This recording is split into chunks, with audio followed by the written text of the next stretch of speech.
Hello and welcome to the Infectious Group Podcast, part of the Odd Pods Media Network. Recorded at the 33 1/3 Music Appreciation Center in Speakeasy, located just outside of Detroit, Michigan. The Infectious Group Podcast is your source for jammy jams, music news, and the best in-depth music discussion. Thanks for joining us. Now here are your hosts. We're just going to ease into this today because... What? Yeah, sweet.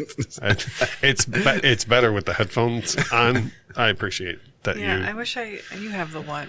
And I'm not doing that. What? So just so the listeners know, I drove 4.5 hours to a rock show last night, took in the rock show, slept like crap, and then drove 4.5 hours home, and here we are now. And what else? I feel like I'm doing... What else? What? Was there some adult beverages? Oh, well, there's no need to talk about who drank what. It's just, you're just sleepy then. Yes. Got it. Yes. I can quit anytime I want. Sleepy? I don't think you can. Yeah, I'm trying, apparently, over the past 2 days. So anyways, yes, this is a low-key but fun episode of the Infectious Group Podcast. We are going to discuss the Summer of Soul doc, which is on Hulu now after 50-some years of the footage being buried, which we will get into later. I have an interesting story, actually. I always mention our YouTube channel at the top of the show. Mm-hmm. And today, when the day this episode is being recorded, I put out a video that no one has seen but me and the video editor. Okay? So, like, before it premiered on YouTube this morning, nobody has seen this footage. And the video is about 5 classic albums that I've never heard. Whereas you would think that I've heard, like, everything in recorded history. You know, there's stuff like Ziggy Stardust by David Bowie. I've just never heard it. The Blueprint by Jay-Z. Other than the singles, I've just never heard that whole album front to back. So stuff like that I was discussing, right? And one of the albums that I was talking about in the video is Who's Next by The Who, which, like, a lot of people are angry with me that I've never heard this album. But I've never heard this album. I thought you didn't like The Who. I don't like The Who. So, but then again, I also haven't listened to a whole Who album, so I could be wrong. So anyways, I come home today from this trip, and in the mail with no return address is a copy of Who's Next. Is that not crazy? Like, no one's seen this footage except for me and the video editor, and I guarantee you the video editor did not. He would like make sure that they destroyed a copy of The Who. Like he likes them less than I do, and he's probably listened to less of The Who than I have, and he's still certain that he can't stand them. Huh. But isn't that crazy? That's weird. Like, I literally walked in the door and was like, wait a minute, what happened? Like, how is this record laying here? You know, so did you drunkenly order it last night? No, yeah, I got all hammered and ordered a Who album from that's how hammered you were. From Wilmington, Ohio. Having said that, I just thought that was so crazy about the YouTube video. That is weird. That, like, it just came out today, and I've talked to, like, no one about it. Like, I didn't tell anybody, like, oh, this video's coming, and here's the 5 albums that I talked about. You know, it's just crazy. So, having said that, I will listen to it front to back, and then if I end up not liking it, do you guys want a Who album? No. Damn it. No, thank you.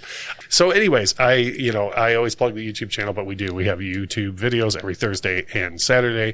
Now that the baby's out, I would like to get Michelle in the YouTube video eventually. I have to be glowing. Because, wait a minute. Here we go. I waited 9 months for you to glow, and it never happened.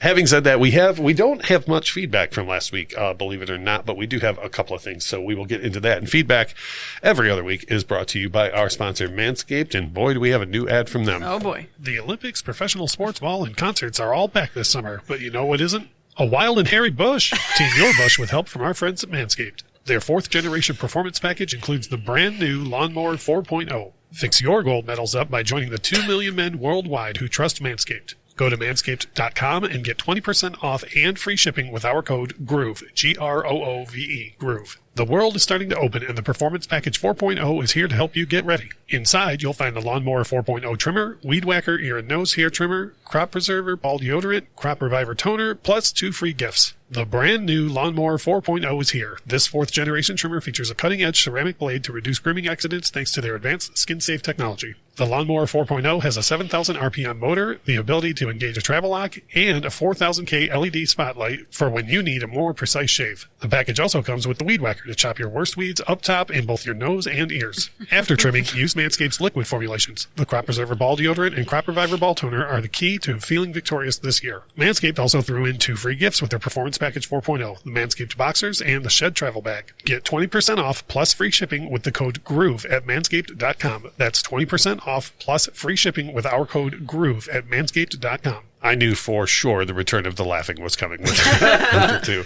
The one right off the bat is great, but the gold medals, killed me as well. So anyways, we are going to get into the feedback we have to share. Feedback, Joe. Don't worry about that. Right. There's rock and roll be without feedback. Friend of the show, Shelley, who is a big John Mayer fan, opened her feedback with, not surprisingly, this is one of my favorite episodes of IGP so far. And she said, you guys had me laughing out loud and checking out Crossroads again to see if I heard the Prince influence, on the cover of Crossroads that John Mayer did. The not Bone Thugs and Harmony cover. The Bone Thugs and Harmony. They were influenced by Prince. For sure. Yeah. I mean, I think it's clear. Yeah. You draw a clear line from Minneapolis to Bone Thugs. Yes. I was talking back to the three of you all throughout the album review, which doesn't surprise me. Super entertaining and uniquely insightful. So we very much appreciate that. And then listener Vito said, this is the second time you guys have picked one of my all-time favorite albums. So if you could just continue knowing which albums I love and talking about them without any prior input from me, that would be great. What was the other one? You're welcome. I don't know. He doesn't use Facebook all that often, but I replied and was like, what was the other one? Because I was like, is it Kyle that's in your head? Or is it like a combination of us that's in your head? Because it's not me. Oh, for sure it's not you. You're welcome. Yeah. A ta-da. But yeah, so I do like that a lot when listeners like really love the album that we're going to do for a couple of reasons. Number one, more people will be interested in listening. But number two, I have been told by a lot of people that we have a lot of insights on records that like they loved and never thought of what we had to say about it. They certainly never thought of some things that someone at the table. Because I'm very insightful. I don't know if that's the word I'd use. And smart. Well, I mean, yeah, to an extent. I'm street smart. You're very good at what you do. Which is... Emulate a person of intelligence. Pretend I like music. Yeah. I joke about the YouTube channel thing, but I am dying to film that video because of the suggestion we got from, I think it was Seth that gave us the suggestion of having you just say nice things. I thought it was Jamie. Maybe. And I would also like for you to just pull albums that you've never heard as well, so people can be like, come on. Like I just did the one today of albums that I've never heard. I'm pretty sure you're going to be like, all right, the whole A section. Yeah, I'm pretty sure I could blindly walk over there and pick an album, and I'd be like, no, I don't know. Yeah, I'd be like, I got nothing. nothing. I'll be like, I played that for you once. No, nothing. Was I drinking? Yeah, not that I remember. So anyways, so we had a little bit of feedback this week. Always make sure to use our socials as far as feedback goes, which, by the way, our podcast is somewhat available on YouTube now, or on Facebook, rather. If you go on our Facebook page, like, it's kind of on there, but kind of not. So I think Facebook, Facebook's kind of like stumbling over the finish line trying to roll that out. But the cool thing about it is, like, going forward, people won't even have to have a podcast app. They can just listen right on Facebook because it'll update the episode on the page, and people can like make their own clips. Like every other week or so, I'll do a clip for us. Like people can just like anything that they agree with or disagree with or whatever else they can clip and put on their own Facebook page, which I think is cool. Yeah, that is cool. So when they get this all rolled out, it'll be cool. So we've started the process of that.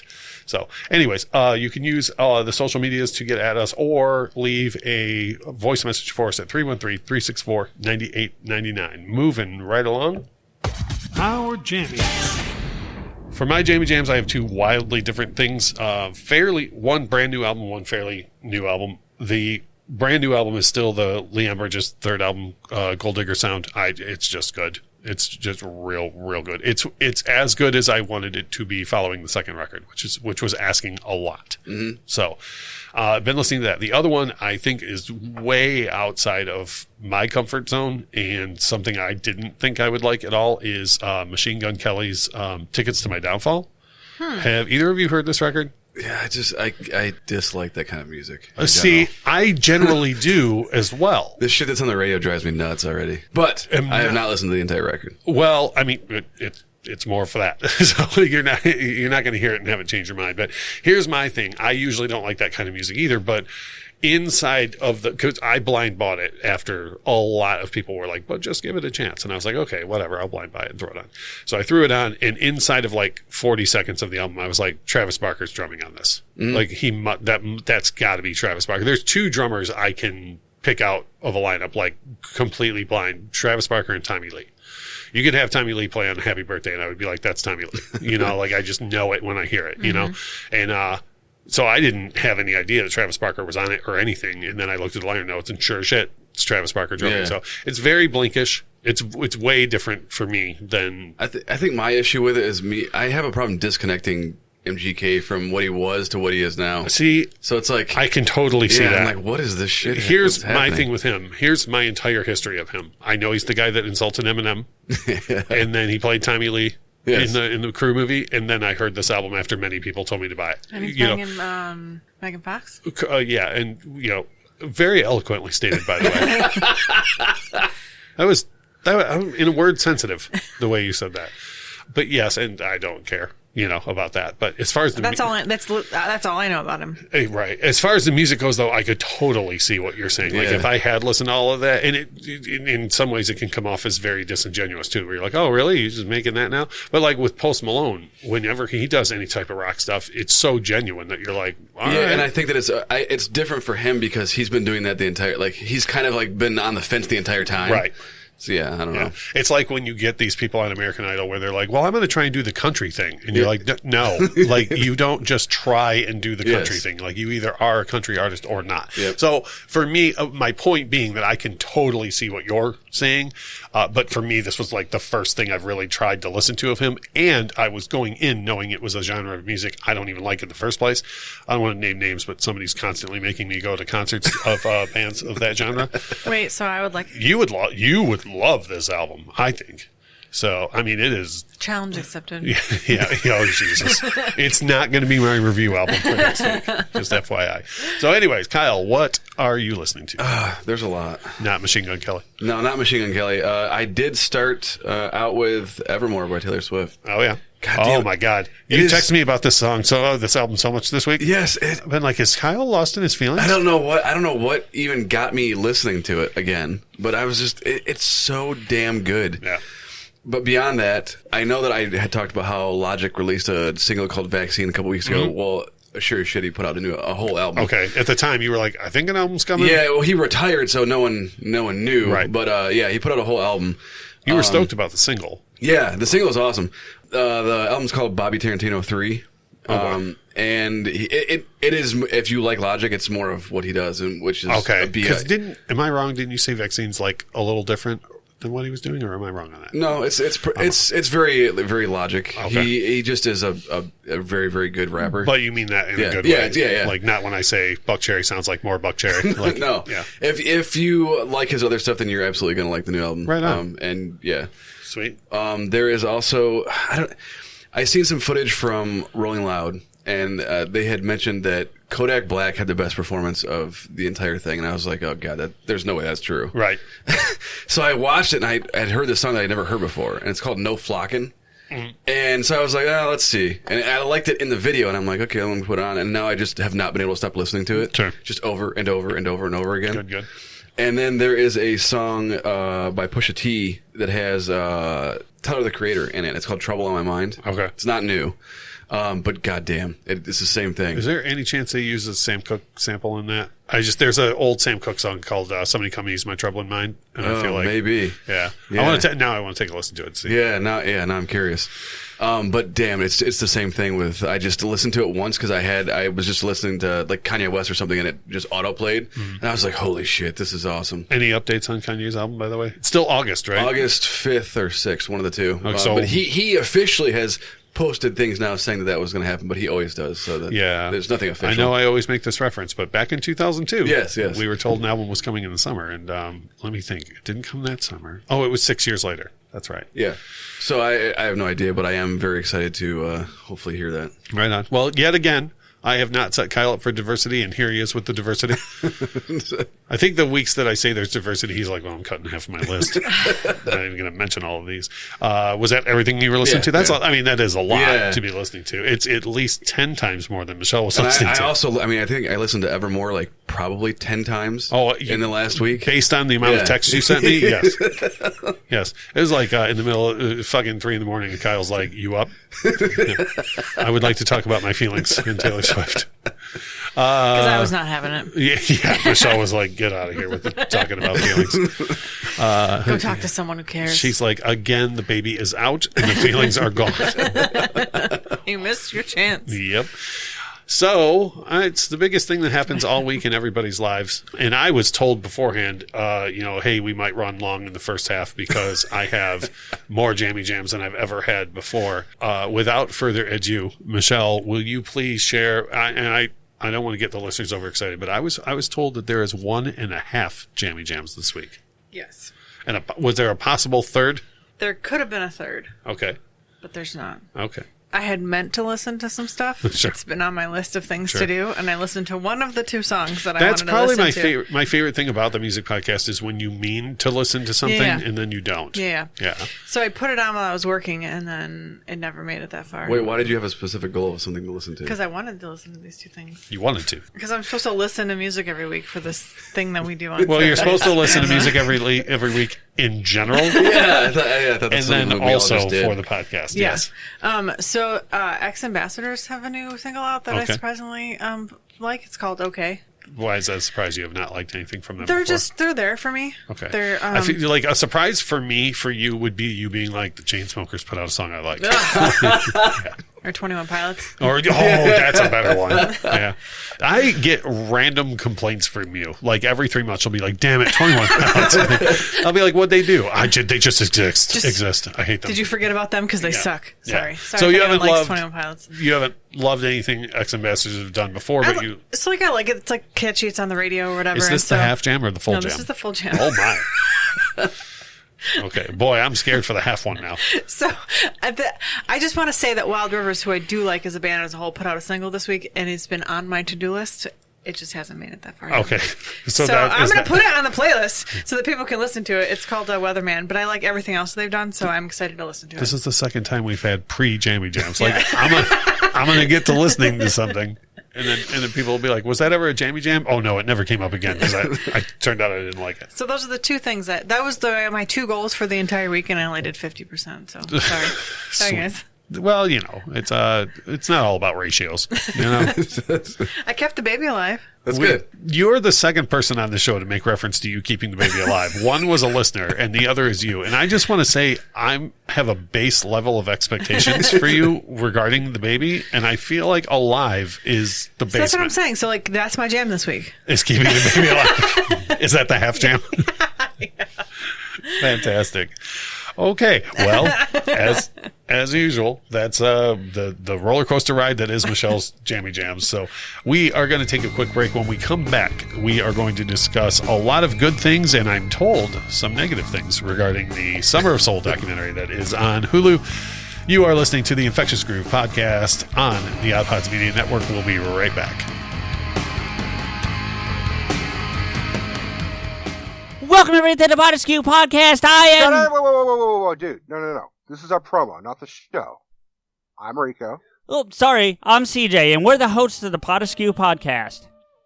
We're fans of pretty much anything and everything pop culture, including movies, TV shows, books, video games, comics, music, and of course, Kevin Smith. Now, while we do keep our fingers on the pulse of Silent Bob, he certainly doesn't need our help in promoting him. You got that right.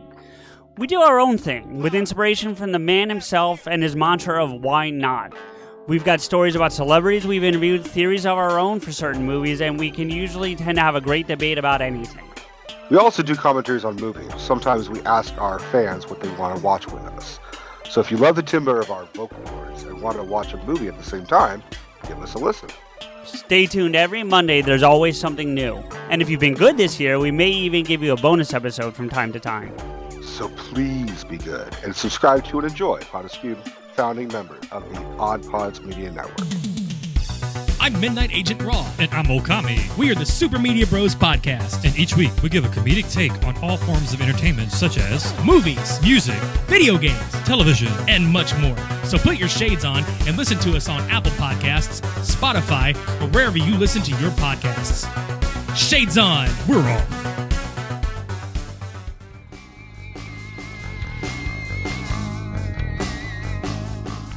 We are back, and the main discussion this week is going to revolve around, this is going to be a very generic discussion just because I don't think with a documentary you can use the word spoilers. You know, like I don't really want to, like if it's a historic event, you know. Yeah, nothing. you can just go look up all this information on the internet as well before watching it. So I don't think this is going to be very spoilery if you haven't seen it. In my opinion, the things that I have to say about this doc is if you haven't seen it, I feel like everything I'm going to say is going to make you want to watch it. Yeah, Anyways. even stuff that I'm going to say might make you second guess wanting to watch it, but you should absolutely go and watch it just so you could see all the stuff that is involved. So this documentary is called Summer of Soul. It was released on July 2nd, 2021. For now, it's on Hulu. I assume it'll make the rounds. I think, or actually, it might be a Hulu production. If so, it'll probably always just be free on Hulu. Yeah, I think it is made by Hulu. It was directed by Questlove, and what it does is it focuses on the Harlem Cultural Festival of 1969. So this festival occurred about 100 miles south of Woodstock, very close to the date of Woodstock, and then no one heard about it after it happened.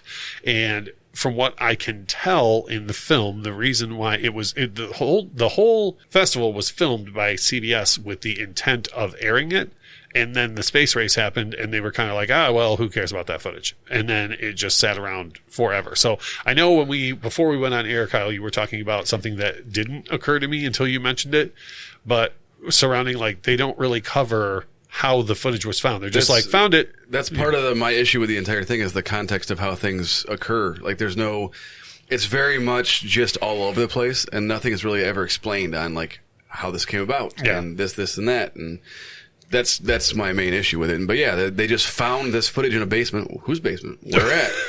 Okay. Who found it? Why? Was there a treasure map? All right. I didn't want to cover this, but it was my basement. And Questlove was over spinning records, as you do with the Roots. The Roots stop by every couple of weeks. And Quest was like, "What's in those canisters?" And I was like, Harlem Cultural Festival, no big deal. So yeah, I understand that. And before we went on air, we were talking about you were a film school student. You look at films far more critically than I do. Whereas for me, when I watched the trailer for this, I was like, I'm going to get to see some awesome performances, and then I did. But even when you read articles on this, because I went back and read a couple articles after watching it in prep for this episode, and even in the articles, they're just they found the footage, and you're like, go on. It's weird. So what else did you have? Were there things that you were critical of? So making a documentary film is a very, very difficult thing to begin with because there's so many pieces that need to come together to tell the story, right? It's not like writing a movie and then directing what you've written and you having total control over everything that's going on. It's different. And there's a lot of missing pieces, like you were saying, with where'd the footage come from? Right. But also, the way it's structured is it doesn't focus very, very well on why no one has heard about this. It's kind of just loosely gets into it, and then they casually mention the space race. It's loosely mentioned. It's loosely mentioned that because of Woodstock and the space race. But I guess I would have liked to have just seen more structure as to if they made it seem like a crazy time in history, then it would make more sense as to why something got left on the wayside. But they didn't make anything seem more important than anything else. Right. I hear that. And they did the lack of getting a hold of people to talk about it. Yeah. It left me wanting to know more about what was going on. The people who were there. There's only a few people in the documentary that. Yeah. It wasn't like a bunch of people that they talked to. And we'll get to later. I do like the people that they did talk to. Yeah, totally. Between performers and festival goers, and also one thing, and I don't know. I'm not trying to just justify how the documentary was made, but from what I understand, this whole thing has just been urban legend forever. People have been like, this happened and it was awesome, and other people are like, no, that's made up. That never happened. So they might not have been able to find a lot of people that were there or remember being there. I guess a better way to put it is that I felt like that it felt rushed to me. That's fair. Like, That's fair. It felt like they found this gold mine of like this footage that no one had ever seen, and they're like, "Holy shit! Like people have to see this." So we're gonna figure out a way for people to see it. Yeah. Whether it makes total sense or not, everyone's gonna see it. I do agree with that. Yeah. So yeah, I guess that's a better way to put it. The Woodstock '99 documentary that I watched does not feel rushed at all. Like it's very polished and everything, but like it's the opposite of this event. Like the event is terrible and everyone involved is terrible and the artists really aren't that good. You know. So I was like, oh man, I wish there was that much care put into the. Yeah, I will agree with that too. Even like the visuals, like the overlays and stuff. Like, you know, I was like, well, I could do that on my laptop. Yeah, it just so I guess to me, I could have watched what I wanted to watch this for was not only to learn.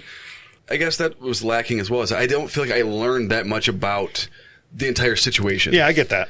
But I am happy about what I did learn, and seeing the footage of who was there and who performed, and the footage was it fantastic. Yeah. But I also feel like I could have watched that same footage strung along like it was on YouTube and been just as happy. Yeah, I hear that. Yeah. Yep. Michelle, you also have a list of complaints, things that you would like to address from Amir Johnson, Questlove. You have now. Have you called him or texted him about this? He's not taking my call. This is the first he's going to hear of it. Is on the podcast. Yeah, I've left him some voicemails. I hope you don't ruin this for me that he won't come to music night anymore.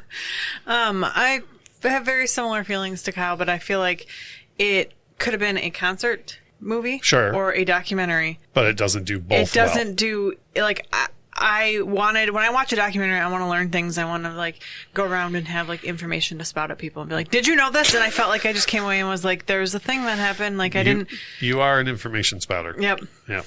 And then like I do enjoy the clips that they played, but they were like super lengthy and like so I wanted there to be more backstory. Be like these are and like how did they sign these people and how did Folgers become or Maxwell House or whatever with their ridiculous commercial by the way. Yeah, well like how did they we're gonna sell African coffee beans. Hey everybody, buy our coffee because it comes from Africa and so do you.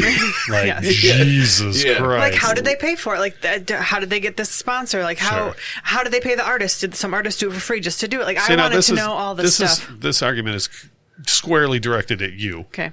If they did all of that, it would have been a multi-part documentary to which you would have said, I'm not sitting down to watch all of that. No, it could have been a concert movie. Like, just do all the long clips and you know, throw it together and just have... You're claiming here that you would have watched both. No. Okay. I want the documentary. You promised me a documentary. Oh, wow. Whoa. Hey. You made the lights change.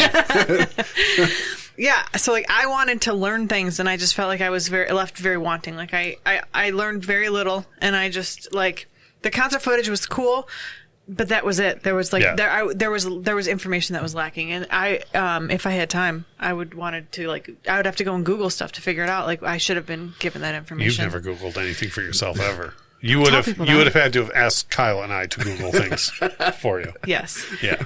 So. What else do you got? We'll just get all the negative out right off the bat. I was just going to say that I did enjoy the documentary. I just think, and I think that it's good that it's out. And I never knew that this happened, and it was amazing to see the footage of it, but it was just not a documentary in my opinion. Yeah. Oh man. Whew. There's some mud being slung here. I would like to see this turned into a feature film. Yeah. Oh yeah. Because that would be fantastic. Yeah. It enables them to focus on telling the story more of what was going on and how it came about. Yeah. So as far as the original Woodstock goes, not 99, but the original one, that's like a 3.5 hour motion picture. And they do cover a lot of like how it came together and all that stuff back then. But what they also do is all of the footage has a big slant. Like if you look at how Woodstock 69 went down, it was not a pleasant affair. Yeah. And, sure, Hendrix lit his guitar on fire and, Country Joe and the Fish did their thing and all. Great, that's great. But there are a lot of bad things happened at Woodstock 69. 3.5 hours, they wind and twist the footage around to be like, this was all peace, love, and harmony. And it's like, no, it was not. So one thing about this that I do love, though, is without any sort of manipulation of the footage, you can see the feeling of like togetherness and harmony that was happening at there. Like even, and again, I make that comparison to the Woodstock footage because the Woodstock footage is very, very manipulated to make you feel like that's how it was. And in this, it's as you guys are pointing it out as a detractor, which I understand. But they're just like, and then here's this, and they just raw, unedited footage and no manipulation. You're like, look at that. Everybody is together, and there's harmony, and they're enjoying this. So I love that. I love that aspect of it. Another thing that I thought was awesome was the political side of it, where in as much as a couple of different things. One, you have the white Republican mayor is, first of all, huzzah and kudos to the size of your balls to get on stage at the Harlem Cultural Festival, you know? And I'm certain that not everybody in the crowd agreed with him or was on his side or anything, but you didn't see anything being thrown. No, not even a boo from the audience, like people were just like, okay, you say your thing. And then I love that because that's wildly different from how things would happen today. Do you think that that's because of the time period, though? Do you think that they would have shut it down had they rioted or threw things, or people were rioted for sure? Like if even one person would have started anything close to a riot, I'm pretty sure that whole thing would have been shut down completely. But I don't think anybody would have had anything bad for voicing an opinion, like for yelling back at the stage. Yelling back at the stage. But the difference is in the times, like people used to actually be interested in what other people thought and understand where they were coming from instead of just being, I don't understand. I'm aware. But people now, it's just like, if you say anything that someone doesn't remotely agree with, everything you've ever done is wrong. There's no sense of wanting to understand each other and meet in the middle at all. And for me, it was very powerful to see that. To see a white Republican mayor get on stage and everybody was just like, okay, say what you got to say. I like that a lot. The wild difference in how cultures viewed the space race.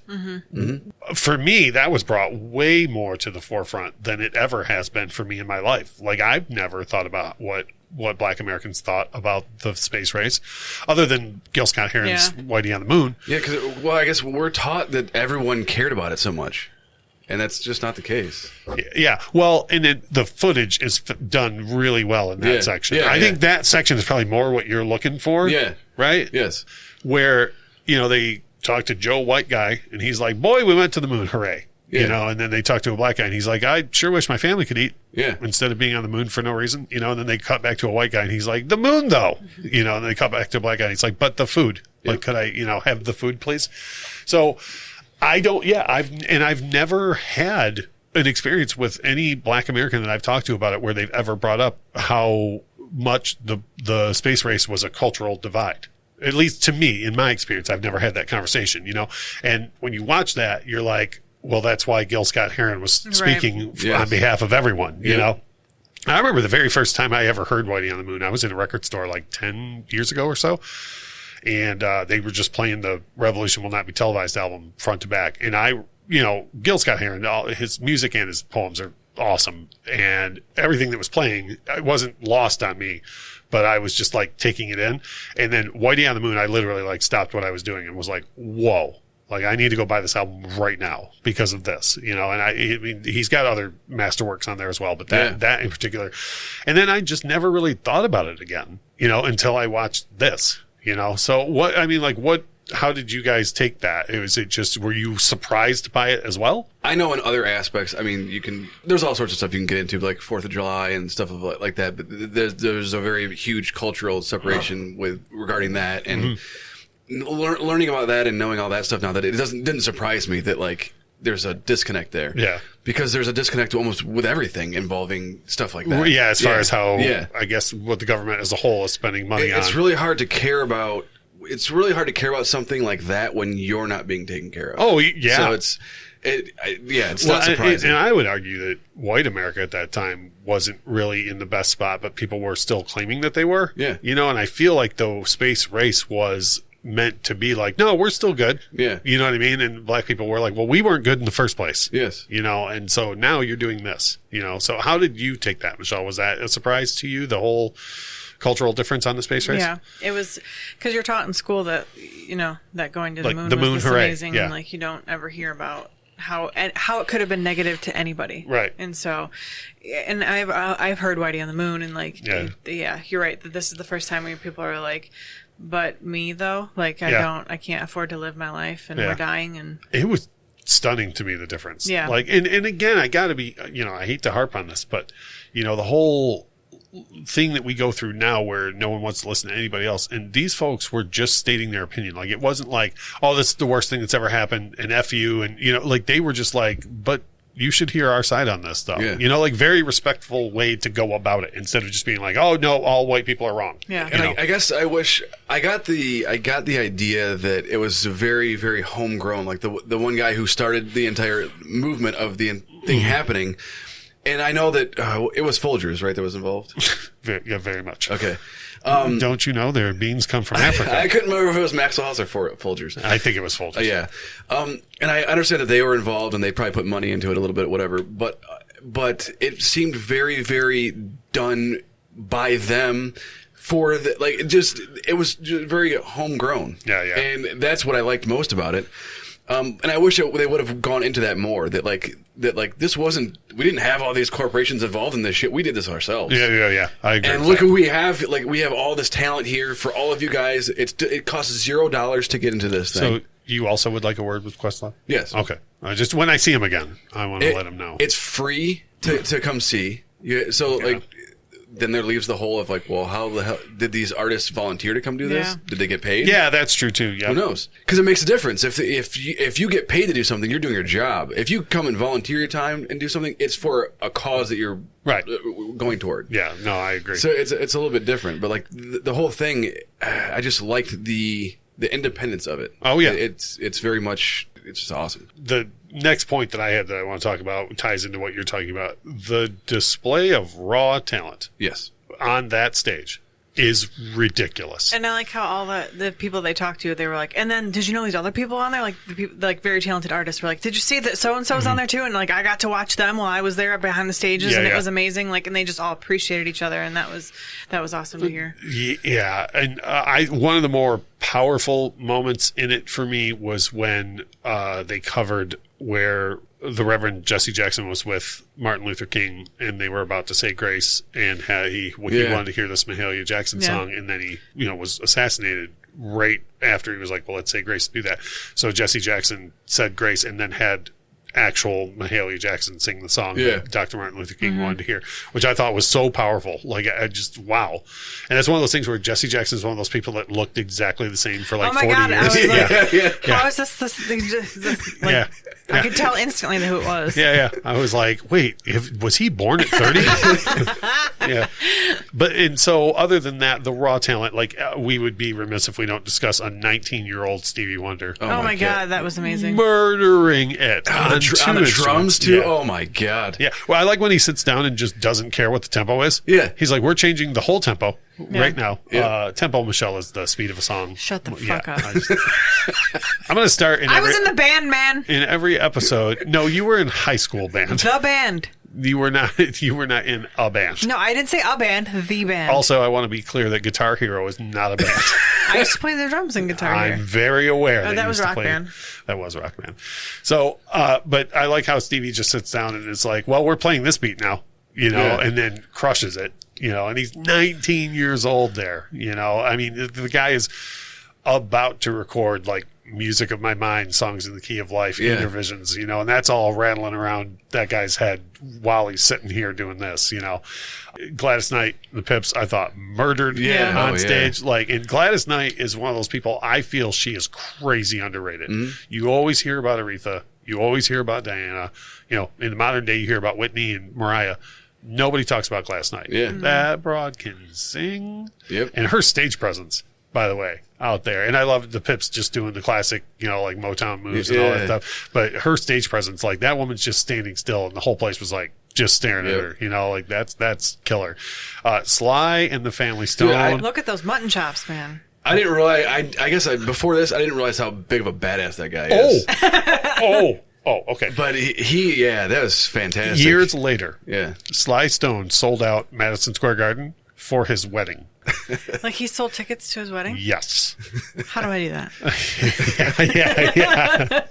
I would like to. Wait a minute. Are you more interested in the stock now? Oh, wait. Is that another fact they should have shared with you? Yes. How you like if it could be like a pop-up music video where they just have like the facts, that's exactly what I want. It was like 74, 75, something like that. So it would have been 6-7 years after this. But yeah, Sly Stone sold tickets to his wedding, and it was not a Sly Stone concert. Like they just fucking got married at MSG. For future reference, that's how our wedding's going to be. Everyone will have to pay to attend. And divorced 24 hours later.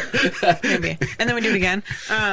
But then also... okay. All right. The first one was paid admission. This new one, you don't have to pay to get in, but gifts are required. Oh, no, the gifts will be required at the first one, too. Fair enough. Yeah, so... But the Sly Stone, I will say this, that's what drugs look like. Yeah. Oh, yeah. I mean... But just not even on the same planet with us. No, and I'm glad he wasn't on the same planet because he kicked ass, dude, man. I'll tell you what, if you guys don't have it, you pick up a used copy of Sly Stone's Greatest Hits on vinyl. You put that record on, and it will move your whole world. I also liked how when they talked about when the band came out and they were just these white guys, and everyone's like, "Who the hell are these guys sitting up here?" Like, what they said, what we got ourselves into? As soon as the white drummer sat down, they were like, "Why is the white guy causing rhythm?" Yeah.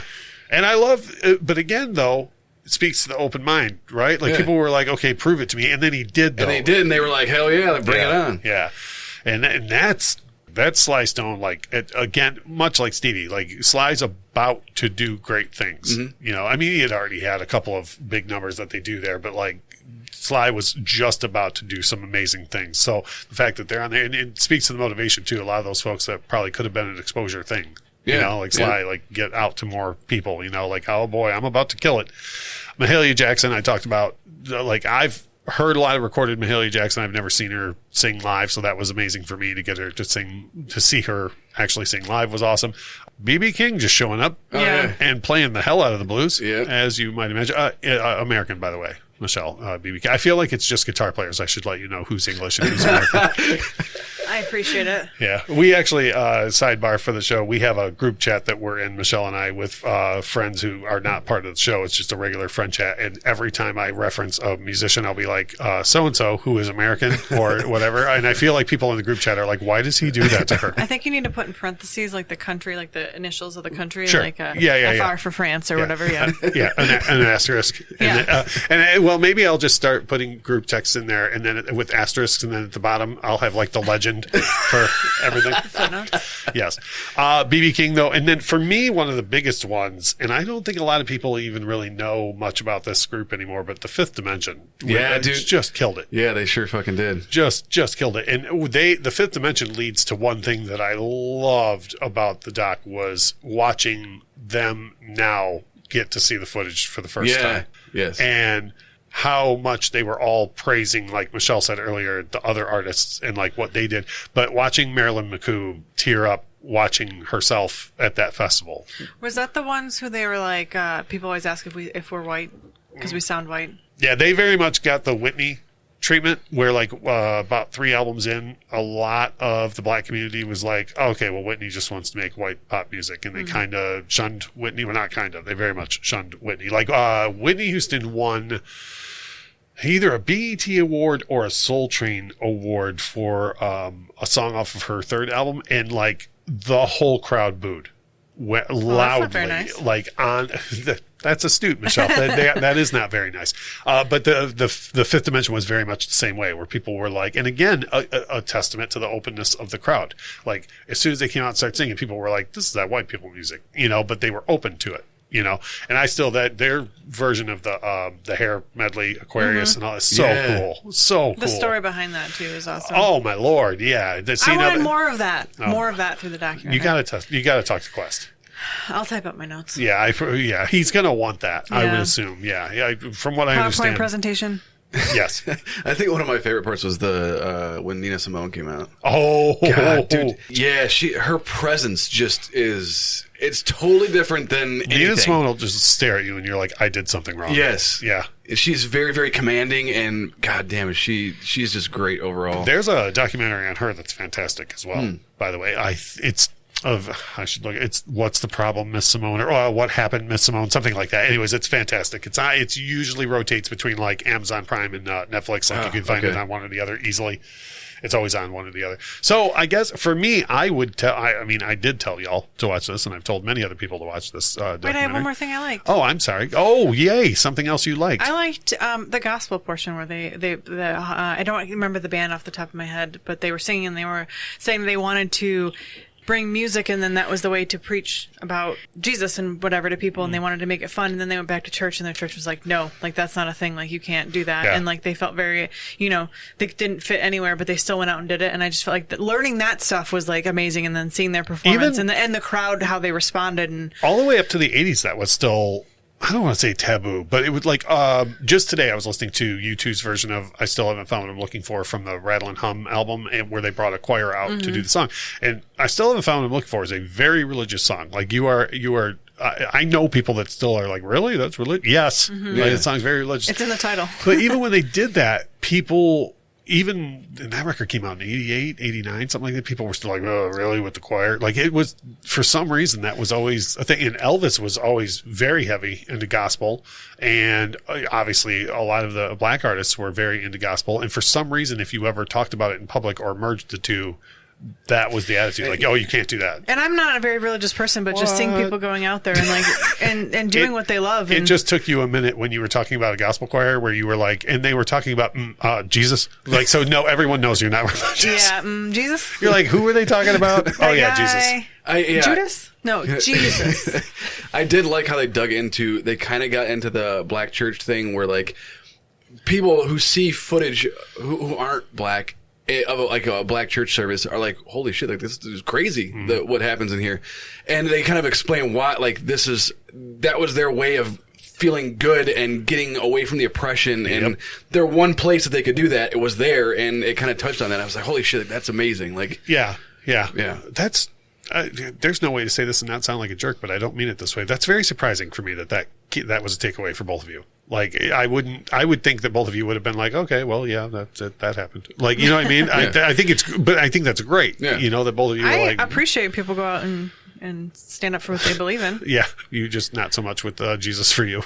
Not so much, no. Yeah. No. But you're very appreciative that people can do that. Just don't force it on me. Sure. So that was very, I'm the same way, and that was very, what they talked about was very not forced on anyone. It was just a part of the festival. And people were getting like down it, you to don't the like songs. it, doesn't matter. Yeah, they didn't come out and like do a sermon. They sang these songs, and people were dancing and clapping, and it was great. If there was a portion of the movie where they discussed with Michelle, like if she was at the festival, they'd be showing that footage to be like, oh yeah, I went to get a beer during this. That's my piece on. Yeah. I liked it when they were talking about how like they just had the guys selling beer and selling food outside and it was just very like I said, like homegrown. Yeah. So they couldn't get the New York police to do anything for security wise, so they brought the Black Panthers in and were like, yeah, we're going to use these guys. We have our own, our own protection. Well, and again, that's the difference between the first Woodstock and that is that the Black Panthers came in and did security and everything was fine. Yeah. Yes. And whereas things were not okay at Woodstock. And another thing, Woodstock 99. It's funny because I watched these documentaries 2 days apart, and what you talked about with the food vendors and how everything was like homegrown, people chipped in and got it done. Whereas at Woodstock 99, people were lighting vendors on fire, like they're because kids were mad that it was $5 for a sandwich. So the answer to that was to light the vendors tent on fire. So I've seen something very close to that at Warped Tour. So. Yeah. I think that's the difference. Though, I did not. I'm sorry. Go on. With this festival, it was just some dude selling beer and some dude selling food. Yeah. It wasn't like Budweiser selling beer. So there was no like corporate attachment. They're like, oh fuck the man. There was none of that. It was like, I'm going to support this dude. I feel like, and maybe this is rose-colored glasses, but I feel like even if it was a corporate thing, it still would have went better. Way better. No, I don't feel like anybody went there. Like, I feel like people went to Woodstock to start shit. Yes. In 99, right?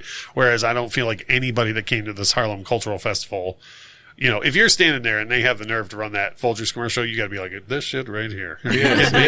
But like nobody was like, I'm going to throw shit at Folgers or whatever. You know what I mean? Yeah. Like people just were like, it is what it is, And they were thankful that they were still able to have the festival. So having said that, I have told everyone to watch this, and to some degrees of success. I watched it. Would you, which is a miracle.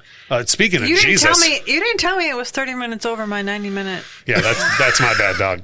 That's my bad. I'm going to try, from now on, what I'll do is I'll just recut documentaries so that they're just down to 90 minutes. If you could just do that with my life. Yeah. If anybody has watched any other documentaries about festivals, you get a grasp on how much work it is to put something like this together and how much money you need to be able to put something like this together. Right. So for them to do this on multiple weekends, and there would be like 300,000 people total that ended up going to this thing. Yeah. That's incredible. Yeah. And have no or little to no corporate backing for anything. Right. Like, yeah. That's incredible. No, yeah. So even with the flaws, which like I said, I get you looking at a film more critically than me. Would you tell people to watch this or just look up some of the performances? No, or? I would tell someone to go watch it because it's very informative. And I don't think that anyone's going to look at it and be as critical as I was. So the average person will go and watch it and be like, "Oh, that was cool. I liked it." Yeah. That's fair. Yeah. I kind of knew going into this. I didn't expect Michelle to have critiques of filmmaking, but I did expect. I don't mean that in a crappy way. I've been to the movies with you, and I have left movies that I've cried during, and then I'm like, "What did you think of that movie?" And you're like, "It was a movie. It wasn't the worst thing I've ever seen. It wasn't the worst movie I've ever seen." Yeah, that's a classic Michelle. Would you tell people to? I mean, it's 30 minutes over your limit. I would tell people not to go in to expect a documentary, to expect more of concert footage, and then yes. But if I wouldn't sell it as been like you're going to learn so much, you're going to learn something. And I don't. In my defense, I don't feel like I told you guys that you were going to learn a lot of stuff. You said it was a documentary. Well, that's because it's called a documentary. Questlove has to recategorize this. Oh my god! Here's what I've learned today. There isn't a threshold for how much you have to learn during a documentary. Yes, there is. You know what? This leads into some feedback that I totally forgot to include. But when our last episode went up, Seth listened to it and retweeted it from his podcast, the Thanks for Coming RuPaul podcast, and retweeted it. And he said, "I think Michelle and Kyle and I are friends now." Weird.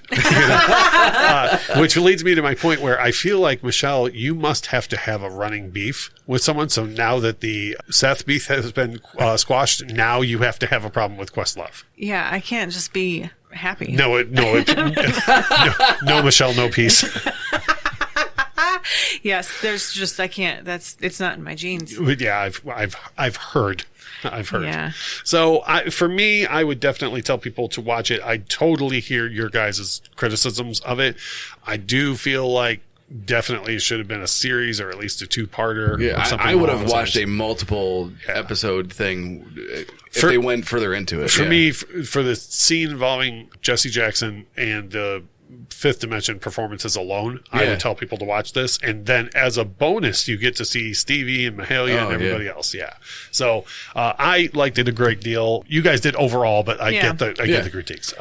So having said that, we are going to move into next week where I have not decided yet what it's going to be, but it's finally my album pick again. I know. It's going to be wonderful. It's going to be wonderful. I don't know if that's the word I would use. Yeah. It's going to be great. It's going to be great for me.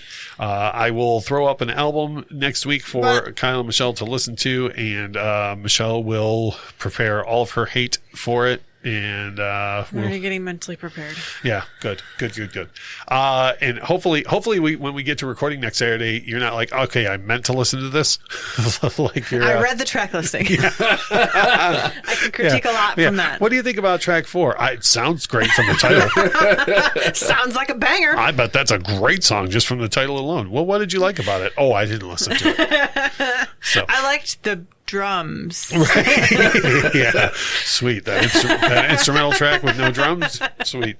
So anyways, that is what's going to happen next week. We have a couple of other topics lined up for the coming weeks, which is great. And then when we rotate back around to album reviews, I'm pretty sure you're going to like this less than when I pick an album review, but it's going to be... People better not fuck up. The general public is going to focus real hard not to fuck up for you, Michelle. So anyways, that is a little bit about what we got coming. Please share your thoughts on this documentary. Let us know what you thought. If Kyle and Michelle ruined it for you with Did we sell it real good? Yeah, if they sold it real good, now you can't wait to watch it. But anyways, please make sure to use all of our socials and the hotline number and everything to share your thoughts with us. And like we always say about this time, without music, life would be a mistake. Bye. Infectious Groove Podcast is hosted by Russ Robinson, Kyle Wimple, and Michelle Koselecki. Produced and edited by Russ Robinson. Intro and outro music composed by Chris Kimmel. Opening credits read by Stacey Robinson. Recorded with a Rode Podcaster Pro and Rode Pod mics.